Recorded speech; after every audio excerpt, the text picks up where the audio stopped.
भवाल छ यार। यत्रो सहर छ, ट्राफिक पनि नबस्दो रहेछ, सबै ठाउँमा क्यामेरा छ, तै पनि हेलमेटै नलाइ गुटुङटुङ कुदिराख। यो त खतरै भयो। त्यो पनि सीमा क्षेत्रमा यार। म छक्क परे। गाह्रो छ।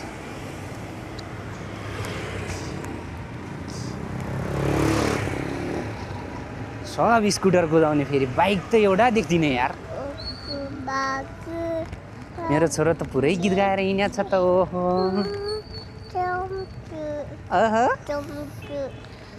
छोरो उता उता तेरो न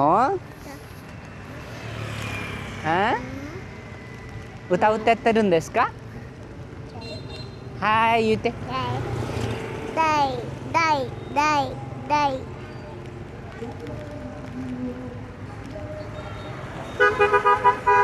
वो टाटा टुटु टाटा टुटु ए आमा बिहानदेखि बेलुकासम्म दुम्छ। लास्टै गर्मी यार। ओहो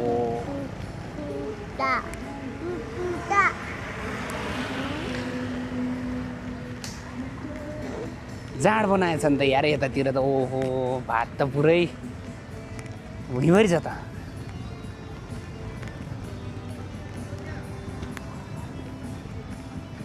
नरिवल वाटर खाने भए आउनु यता भियतनामतिर है।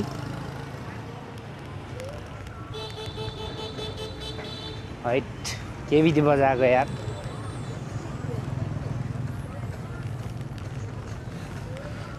अब बाउ छोरो चाहिँ ठ्याक्कै अब यो क्यामेरा अगाडि देखेको बिल्डिङ चाहिँ आउनु है एकछिन यता क्रस गर्नु पर्यो जेब्रा क्रसिङबाट।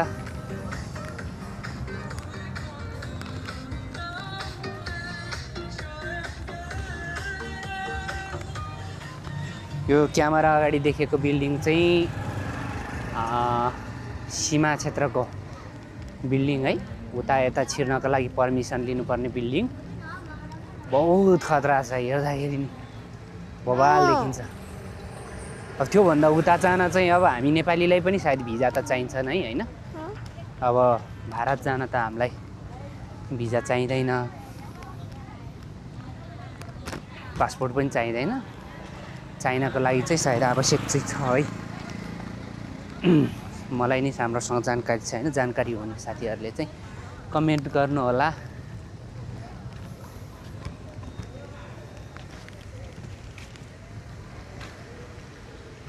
लल्ला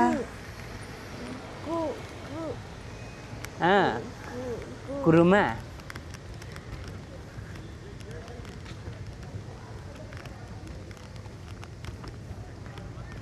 ओहो क्या गर्मी हौ। कस्तो दामी बिल्डिङ हो के। त्यो चाहिँ चाइनाकै बिल्डिङ होला सायद। अब भियतनामको यतातिर त्यो गेटभन्दा उता चाइना परिहाल्यो, बिल्डिङ गेटभन्दा उतै पर्यो। भियतनामबाट चाइना उधुमै सामान जाँदो रहेछ। अब हाम्रो देशले त अब त्यसरी सामान पठाउने, भारत अथवा चाइनामा पठाउने त खासै छैन होला मेरो विचारमा। अब उता चाइनाबाट पनि ध्वस्तै सामान आउँदो रहेछ, कन्टेनरका कन्टेनर। हाम्रो नेपालको रोडै सानो छ, कन्टेनरहरू पुर्याउनै गाह्रो छ, रोडको क्यापेसिटी नै छैन।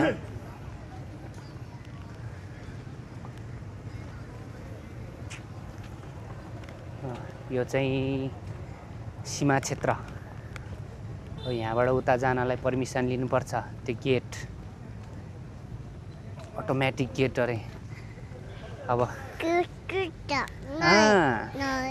क्यों स्याजाना यो छोरो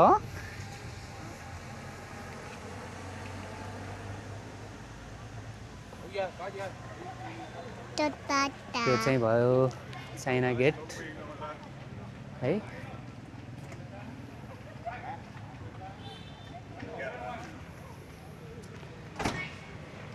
कस्तो अचम्म छ के यो ठाउँ।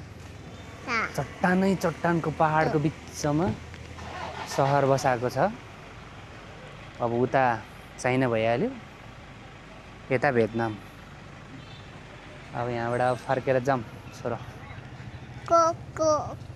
यहाँ चाहिँ कुनै पार्टीको झन्डा यहाँ भन्ने कुरा देखिँदैन, ट्याक्क भियतनामको झन्डा। अनि त्यस पछाडि हसिया हथौडा। यो होचिमिन चाहिँ सच्चा कम्युनिस्ट भएको कारणले गर्दाखेरि कम्युनिस्टको सिग्नल हसिया हथौडा साइनको झन्डा जताततै देख्न सकिन्छ। त्यो पनि ब्युटिफुल, कुनै पनि पुरानो च्यातेको फाटेकोहरू खासै देखिँदैन, राम्रो देखिन्छ। हाम्रो नेपालमा भएको भए त अब फाटेको पुरै कतातिर त झन्डा नि उल्टो, कलर नि उल्टो झुन्डाको भन्ने पनि एकचोटि निस्किएको थियो, सामाजिक सञ्जालमा आएको थियो। अब हामी बाउ छोरा चाहिँ सररररर जाने। कोकोनट बेचेको रहेछ। अब कोकोनट त अब सासू ससुरले घरमै बोराका बोरा झारिरहेका छन् के किनेर खानु। मामा तिम्रो मामा त उता आँसुसँग गछ छोरो। कोको नानी मेरो छोराले के भन्छ? को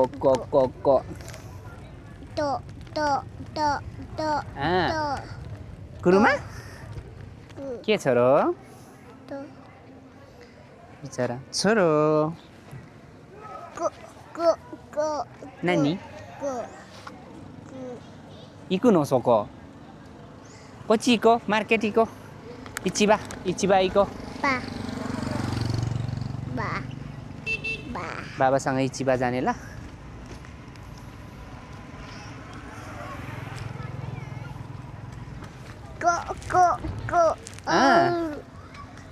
त्यहाँ नजाने छोरो।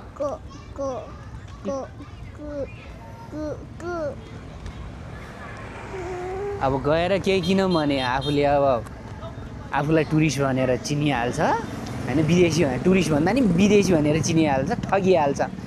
अब त्यो हाम्रो देशमा पनि त्यही हो, अरूको देशमा पनि त्यही हो।